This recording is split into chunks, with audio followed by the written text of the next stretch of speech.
இந்த மாதிரி ட்ரெஸ் எப்படி ஸ்டிச் பண்ணலாங்கிறத பார்க்கலாமா?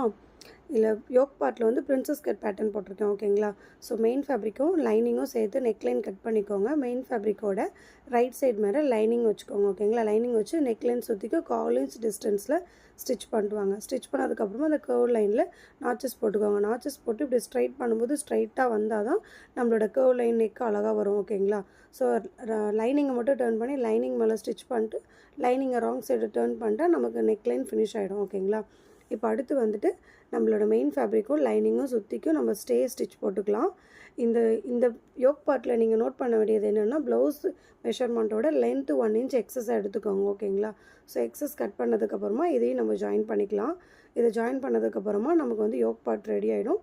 இதுதான் நான் வந்து அந்த ட்ரெஸ்க்கு நான் ஸ்டிச் பண்ணியிருக்கேன். இதோட மெஷர்மெண்ட் வீடியோ வேணும்னா கமெண்ட் பண்ணுங்கள். உங்களுக்கும் இந்தமாதிரி ஸ்டிச் பண்ணி கொடுக்கணுன்னா எனக்கு மெசேஜ் பண்ணுங்கள். தேங்க்யூ ஃபார் வாட்சிங் திஸ் வீடியோ.